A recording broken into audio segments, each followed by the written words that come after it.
Okay, I'm going to whip through some Chorda stuff here real quick. I've got my Chorda connected to the computer via USB. I'm in Studio One, latest version, up to date. If I go into Studio One Preferences, setting up the Chorda, you'll see I've got a device listed here. If I open it up, you'll see CDA is the name of the Chorda. When you choose your drop-down box, you should see the Atriphon, or however it's pronounced, Chorda USB. You'll see that there. There may be other ways to do this, but I just went ahead and selected MIDI channel all, listed the Chorda in the receive from and send to, selected program change, and then these three down here. I'm sure you can adjust this to however you want it to work, but this does work with this setting. All right, so this is to use the Chorda as a MIDI device. So I'm going to go ahead and hit cancel.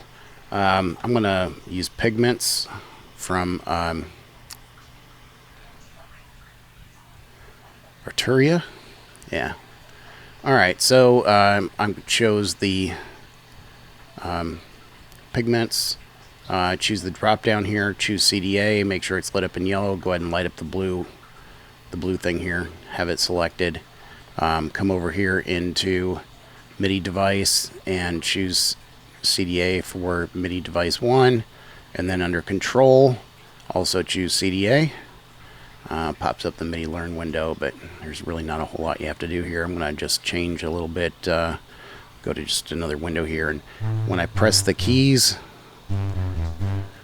hopefully the sound is transferring through to OBS, but yeah, when I press the keys on the Chorda, obviously it's triggering the device.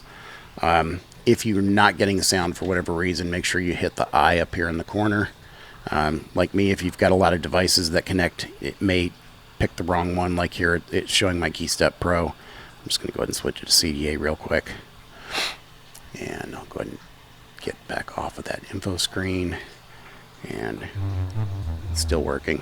One thing I noticed is that if I change on the Chorda, if I change like from the bass to the drum to the chord, the sound does change.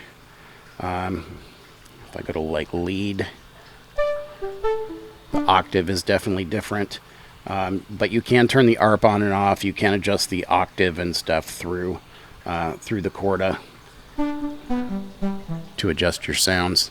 But yeah, it works just fine as a MIDI device. Actually, in some cases, I think it allows your fingers to move faster because you're not having to depress a key since it's just touch sensitive, but you're far more likely to make mistakes too, because you've got to make sure that you don't have, a rogue finger touch or something along those lines. But yeah, it's okay as a MIDI device. If you're just trying to run bass lines and stuff, it's actually pretty handy for that. But then if you want to just record and not use it as a MIDI device, all I did is I patched the headphone jack into my Gigcaster 8 from Boss. It's a mixer basically. I just put it into one of the mixer channels, and then I can just listen to it, that way. So let me just go ahead and mute this track, and then I'll add a stereo track and input left and right, and I'm not going to turn on the monitor, but let's see. What am I doing wrong? I've got something not set up right. Oh, it's picking up my microphone. I don't want it to necessarily.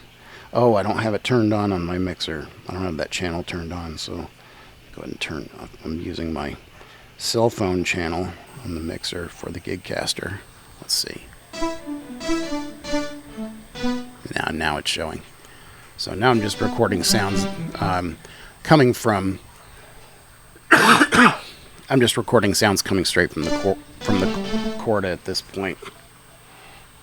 If I go to drums, it's funny because the MIDI is still getting picked up, but all I'll do is just go to solo. There we go. So now there's just the sounds from the drum kit. So two different ways you can do it there. You can use it as a MIDI device, or you can go ahead and just run the sound through it. I don't believe it does audio over USB, but it does do the MIDI over USB. So anyway, I know I didn't show the Chorda itself in the video, but this is really more about the DAW and setting it up within the DAW to be able to use it. So hope this helps a few people.